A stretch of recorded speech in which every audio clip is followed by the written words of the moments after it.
Welcome to the AI for Technical Writers podcast. This is episode 89. Hello, everyone. I'm Fred. And I'm Daphne.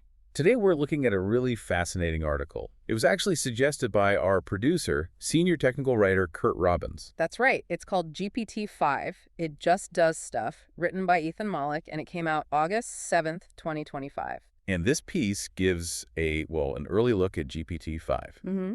And it suggests it could fundamentally shift how we interact with AI. Which is super relevant for you listening, technical writers, documentation specialists, IT pros. We're going to explore how these new capabilities might, really change our workflows. And challenge our assumptions too, right? Even make us rethink the whole human input part. Exactly. Mollick's first impression was basically, wow, this is a big deal. And he didn't just say that. He had GPT-5 show him immediately. Okay, let's unpack that demonstration. It sounds pretty wild. It really was. So he pasted his own intro paragraph into GPT-5. Just the text. Just the text. And the prompt was something like, you are GPT-5, do something very dramatic to illustrate my point. It has to fit into the next paragraph. Pretty open-ended. Wow. That takes some confidence in the AI. So what happened? Well, the AI, it paused, it thought for about 24 seconds. Which is actually a decent amount of time for these things. Right, it's processing. Exactly. And then it generated this paragraph that was just remarkable, really sophisticated. Sophisticated how? What did it do? Okay, get this. The first word of each sentence spelled out, this is a big deal. No way, an acrostic. Yes. And each sentence was exactly one word longer than the one before it. Seriously, that's complex structuring. And there's more. Within each sentence, pretty much every word started with the same letter. Intense alliteration. Okay, that sounds like it would be gibberish. But it wasn't. That's the thing. It was coherent, stylish, and it actually made the point dramatically, just like he asked. So the takeaway isn't just text generation. It's planning, ideation. Precisely. Conceptual ideation, complex planning, executing under multiple really tight constraints. I mean, this is way beyond what we saw even recently. Remember when they struggled to count letters in a word? Oh yeah, the strawberry example. Couldn't count the R's. Right. So this is a huge leap. It understands and executes complex instructions. Which really shows Mollick's main point. Yeah. GPT-5 just does stuff. Sometimes amazing stuff, sometimes maybe weird stuff, but autonomously. And that autonomy is the interesting part. It starts tackling some real user frustrations, too. Like what? Well, think about how many AI users get frustrated. They don't know which model to pick, right? Yeah. Fast and maybe less accurate versus the slower, more powerful reasoners for hard problems. Yeah, that's a real issue. And OpenAI often defaulted to the faster ones, hiding the power. Exactly. So people weren't even seeing what the best AI could do. GPT-5 apparently tries to fix this. Wow. It automatically selects the model for you. And the sort of thinking effort needed, it's not one model, more like a system that switches between different GPT-5 versions based on the task. Okay, so it routes the request. That sounds helpful for most people. They'll see better results without fiddling. Definitely. It reveals capabilities they might never have seen. But, and this is interesting for power users, maybe like many of you listening, Mollick found its judgment on what's a hard problem can be, well, a bit arbitrary. Arbitrary. How so? Give me an example. He used this really tough coding challenge. Create an SVG with code of an otter using a laptop on a plane, making images with code, basically. Very tricky. Right. SVG is code-based drawing. Okay.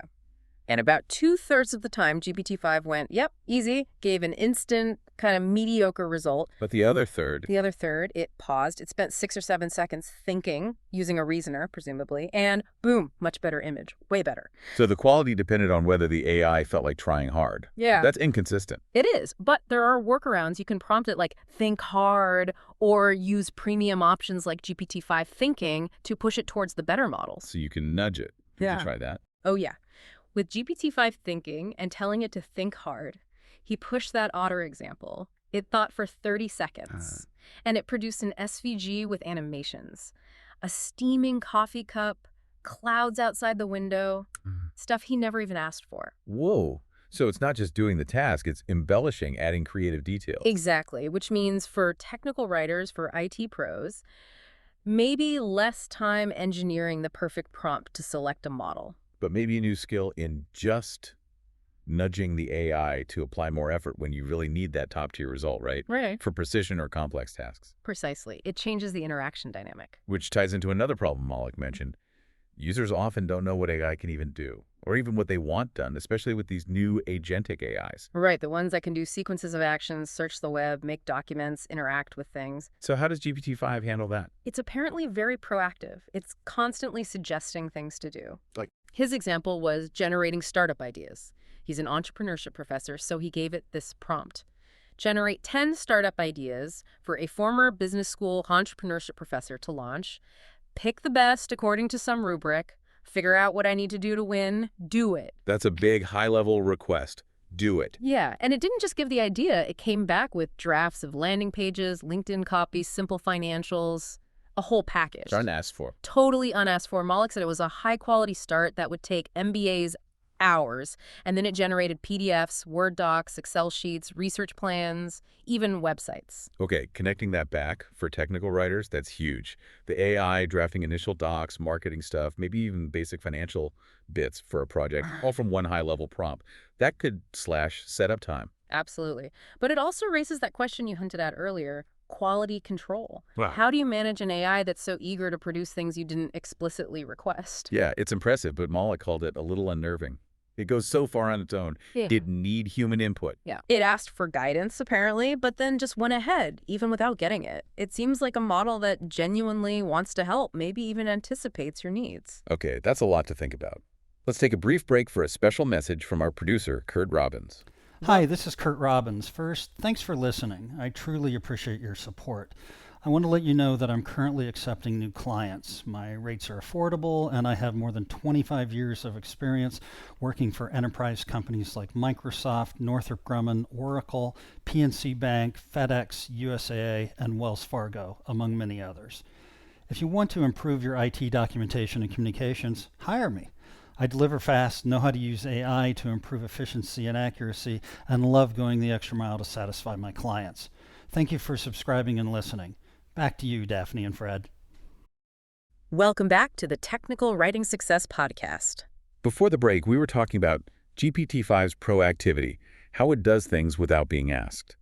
Let's shift to building and iterating, especially for non-coders. Right, this part was really striking. Mollick, who says he's not a coder, gave it this vague prompt. Make a procedural, brutalist building creator where I can drag and edit buildings in cool ways. They should look like actual buildings. Think hard. Vague is right. Cool ways. What could it possibly do with that? Within minutes, he had a working 3D city builder app. An app. Not just code snippets or a plan. A working app. A working app where he could actually drag and edit these brutalist-style buildings. For a non-coder to go from concept to functional software that quickly, it's kind of mind-blowing. That is incredible. Did it stop there? Nope. He just kept typing things like, make it better, no specifics. And GPT-5 just added features.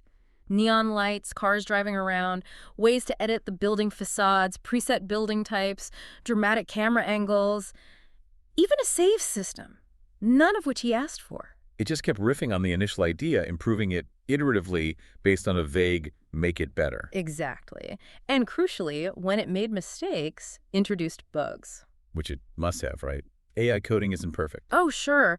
But unlike older models that could get stuck in these awful doom loops where fixing one bug creates two more. Yeah, I've seen those.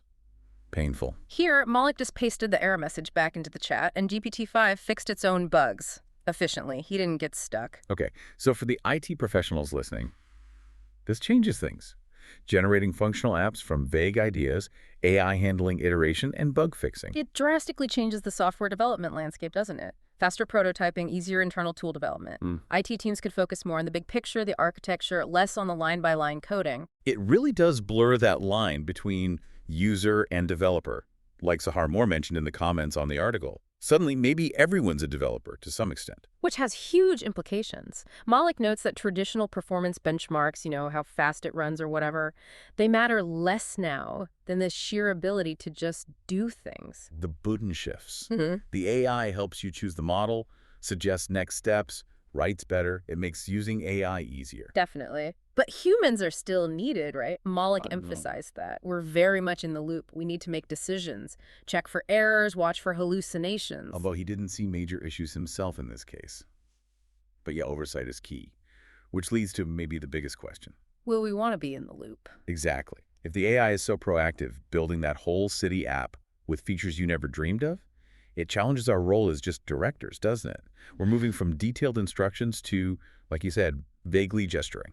It's a huge shift. Mollick thinks we'll adapt, we always do, but maybe this time GPT-5 figures out how we need to adapt first and tells us what to do next. Whoa, the AI coaching the human on how to use the AI.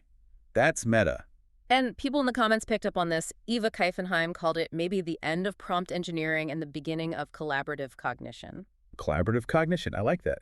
Moving from commanding AI to coexisting with AI suggesting goals. Yeah, and she raised good points. If AI suggests goals whose values are embedded in those suggestions, will we spend more time just deciding if we agree with what the AI already did? That flips the script entirely. Instead of specifying up front, you're evaluating after the fact. And Sahar Moore, who you mentioned earlier, focused on that collapsing boundary between user and developer. If code becomes optional, everyone's a creator. Which, for IT departments, means a potential explosion of software. And his point was that makes curation critical, figuring out what's good software versus bad. So for IT leaders, it's not just about managing developers anymore. It's managing this new creative output, ensuring quality, security, rethinking skills, and maybe even careers for your team. How do you guide this AI-driven creativity? Lots of big questions there. Definitely food for thought for everyone in our audience. Absolutely. It feels like a significant step change.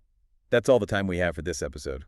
Thank you for listening to the AI for Technical Writers podcast, where we help you get smarter than your competition. Remember to like, subscribe, comment, and share.